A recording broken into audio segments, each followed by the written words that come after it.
Hello दोस्तों, आपका स्वागत है एक नए वीडियो में। आज हम ले आएंगे प्रैक्टिस सेट 2। तो दोस्तों आप ध्यान से पूरे सेट को देखिएगा और अपने तैयारी पे जोर दीजिएगा। चलिए शुरुआत करते हैं। तो दोस्तों ये रहा हमारा पहला प्रश्न। प्रागैतिहासिक कालों के वर्गीकरण के लिए 3 काल प्रणाली की शुरुआत किसके द्वारा की गई?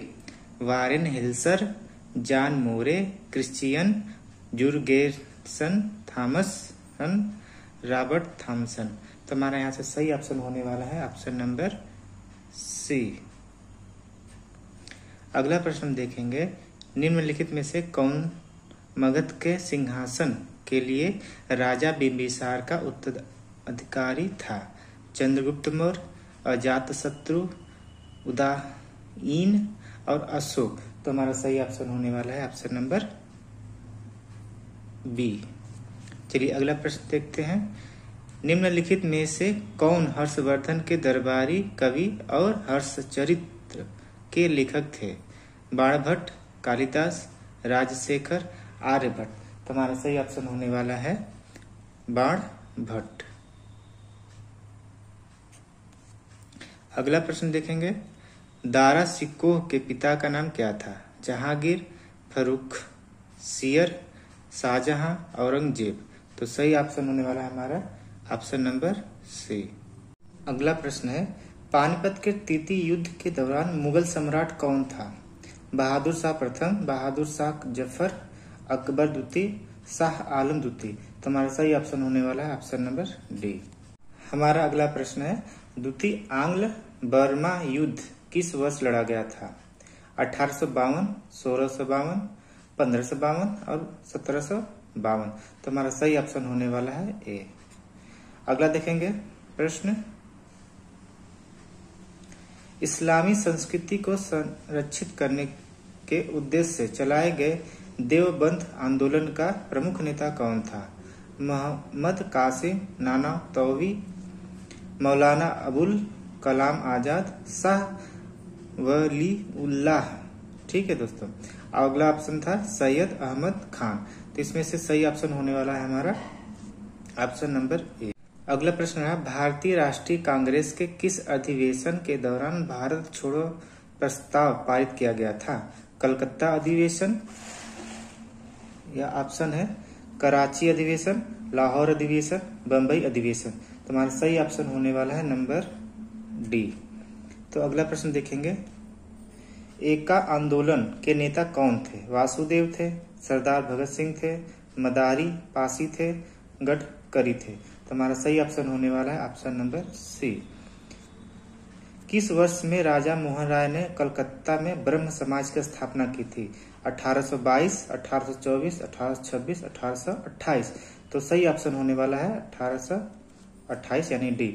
काबिनी नदी इनमें से किस नदी की महत्वपूर्ण सहायक नदी है? कावेरी की, कृष्णा की, ताप्ती की, गोदावरी की। तो सही ऑप्शन हमारा है ए यानी कावेरी की। निम्नलिखित में से कौन सा ऊर्जा का एक पारंपरिक स्रोत है? तो यहाँ से ऑप्शन है कोयला, ज्वारीय, भूतापी और सौर। तो हमारा यहाँ से सही ऑप्शन होने वाला है ए यानी कोयला। निम्नलिखित में से कौन सा सबसे खारा जल निकाय है जो पूर्व में मॉडर्न और पश्चिम में इजराइल की सीमा से लगा हुआ है? तो डोन जुआन पांड है, ग्रेट साल्ट लेक है, मृत सागर है, विश्व महासागर है।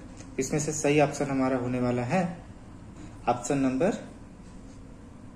सी यानी मृत सागर। हमारा अगला प्रश्न है, इसमें फिल करना है, पूर्वी घाट का सबसे ऊंचा शिखर है? अनाई मुडी, महेंद्रगिरी, कंचनजंगा और खांसी। तो यहाँ से सही ऑप्शन होगा हमारा बी यानी महेंद्रगिरी। अगला प्रश्न देखेंगे, गोरी चेन में स्थित सबसे ऊंची पर्वत चोटी है?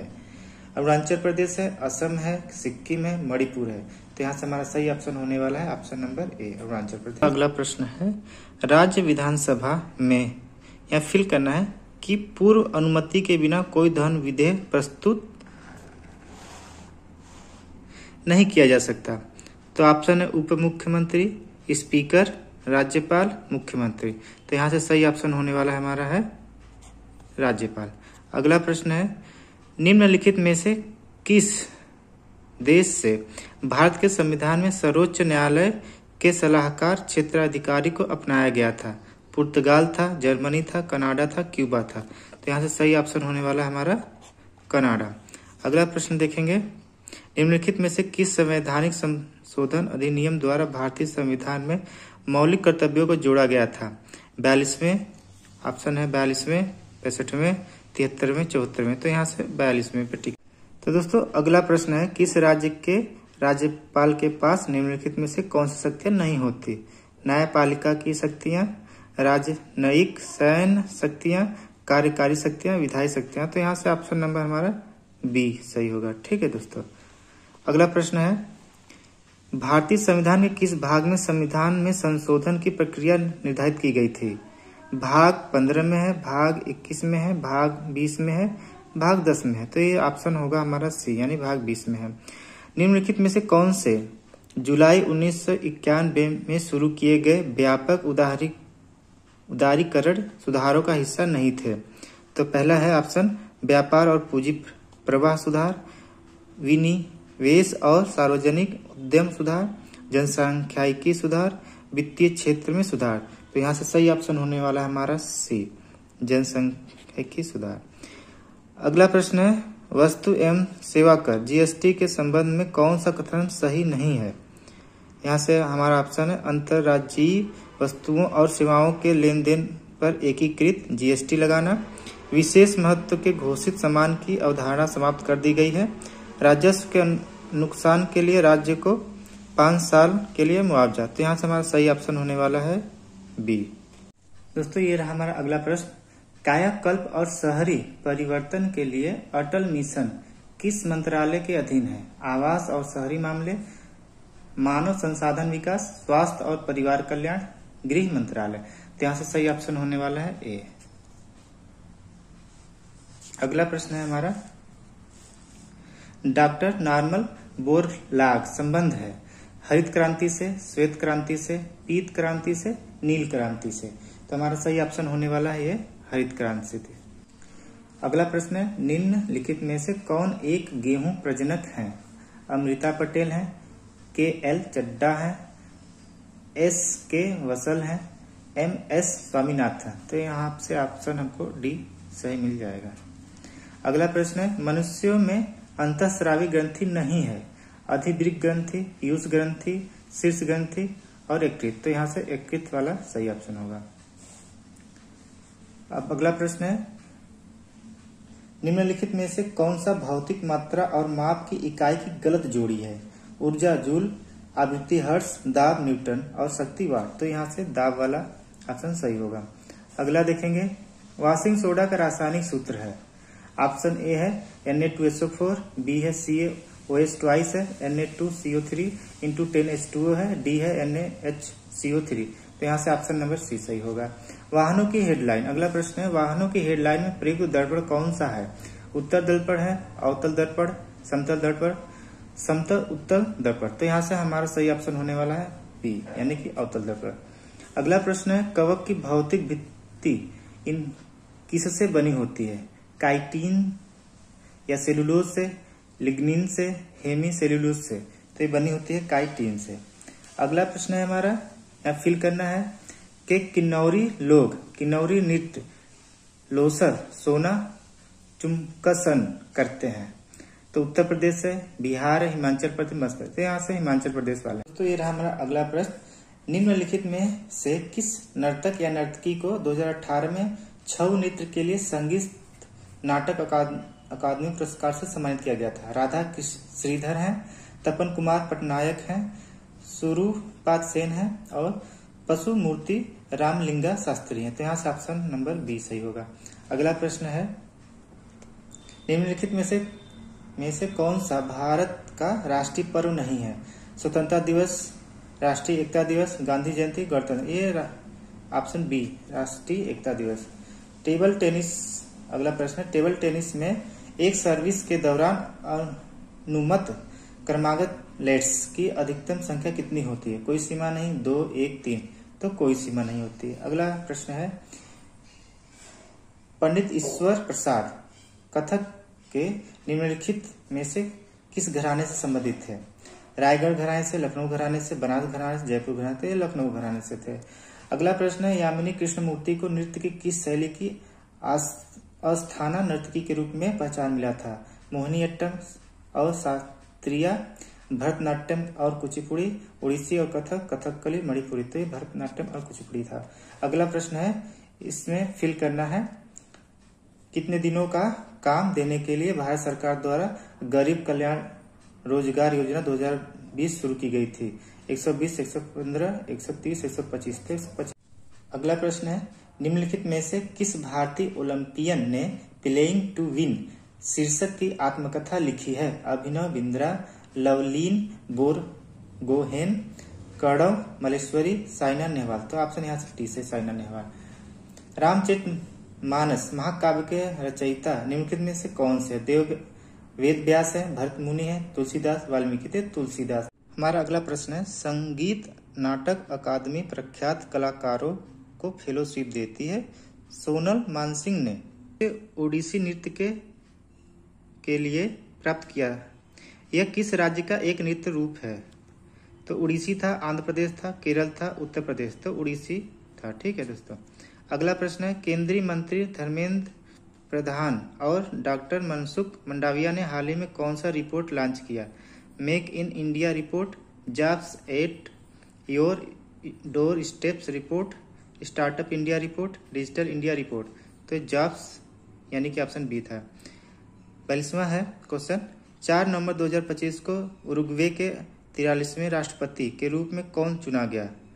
पेड्रो कीरेन है, लुइस लाकाल है, यह यामांडू रामोन एंटोनियो ओरोसी मार्टिन और होरासियो कार्टेस। तो हमारा सही ऑप्शन है सी। अगला प्रश्न है, अंतर्राष्ट्रीय अर्ध शुष्क उष्णकटिबंधीय फसल अनुसंधान की वर्तमान महानिदेशक जैकलीन डी एरोस ह्यूजेस ने किस पद का कार्यभार संभाला है? तो विश्व बैंक के अध्यक्ष, विश्व कृषि मंच के महासचिव, संयुक्त राष्ट्र महासचिव, भारतीय अनुसंधान परिषद के अध्यक्ष। तो यहाँ से हमारा सही ऑप्शन होने वाला है बी। तो दोस्तों ये रहा हमारा अगला प्रश्न, विश्व विरासत सप्ताह 2024 का विषय क्या है? Preserving our past diversity in culture, discovery and experience diversity, saving human heritage. तो हमारा सही ऑप्शन होने वाला है डिस्कवरी एंड एक्सपीरियंस डाइवर्सिटी। अगला प्रश्न है, नवंबर 2024 में अशोक गोपाल ने किस पुस्तक के लिए कमला देवी चट्टोपाध्याय राष्ट्रीय नवाचार प्रतिष्ठान पुस्तक पुरस्कार जीता? तो हमारा ऑप्शन होने वाला है भारत का स्वतंत्रता संग्राम, part the life and thought of B.R. Ambedkar, आधुनिक भारत की राजनीतिक, महात्मा गांधी जीवन और विचार। तो यहाँ से हमारा सही ऑप्शन होने वाला है बी। अगला प्रश्न है, प्रधानमंत्री नरेंद्र मोदी को अमेरिका के मैरीलैंड में किस पुरस्कार को सम्मानित किया गया था? किस पुरस्कार से सम्मानित किया गया था? गांधी शांति पुरस्कार था, doctor Martin Luther king junior global था, पीस अवार्ड, या नेहरू शांति। तो ये ऑप्शन नंबर बी सही होना। दोस्तों हमारा अगला प्रश्न है, लास वेगास ग्रैंड प्रिक्स 2024 का विजेता कौन था? Lando Norris, Carlos Sainz, George Russell, Lewis Hamilton. तो यहाँ से ऑप्शन होगा सी। अगला प्रश्न देखेंगे, डेविस कप 2024 किस देश ने जीता था? Netherlands, Italy, Spain, France. तो ये जीता था इटली ने। ठीक है दोस्तों। अगला प्रश्न देखेंगे हम, नवंबर 2024 में 35 वर्ष की आयु में किस भारतीय पूर्व टेनिस खिलाड़ी ने पेशेवर टेनिस से संन्यास लिया? प्रजनेश गुणेश्वरन, मोहन बोपन्ना, सुमित नागल और यूकी बाम्बरी। तो ऑप्शन ए सही है। अब देखिए यहाँ से आप प्रश्न नंबर 50वां है, चीन ने नवंबर 2024 में झुकाई में आयोजित 15वीं चीन अंतर्राष्ट्रीय विमान और एरोस्पेस प्रदर्शनी के दौरान किस 5वीं पीढ़ी के स्टील्स फाइबर जेट का अनावरण किया? तो ऑप्शन हमारे हैं जेंगतू J-20, सेनयांग J-35, Sukhoi Su-57, F-22 Raptor. तो तो यहाँ से ऑप्शन नंबर बी सही होगा। अगला प्रश्न है युधिष्ठिर का संधि विच्छेद है युधि धन स्थिर युद्ध धन स्थिर युद्ध धन स्थिर, इनमें से कोई नहीं, तो ऑप्शन नंबर हमारा ए ही सही होगा। ठीक है, अगला प्रश्न देखेंगे हम। निम्नलिखित में से एक शब्द आम का पर्यायवाची नहीं है। अतिसौरभ, सहकार, अंबु, रसाल, तो यहाँ से अंबु नहीं है। अगला प्रश्न देखेंगे हम। निम्नलिखित में कौन सा शब्द पुल्लिंग है। आय, व्यय, नहर, लहर, तो व्यय जो है पुल्लिंग है। अगला है जब तक सांस तब तक आस, इस लोकोक्ति का अर्थ है न पूरी होने वाली आशा, सांस रुकने की चिंता होना, आशा जीवन पर्यंत बनी रहती है, सांस लेने तक जीवित रहना, यानी ऑप्शन नंबर सी सही है।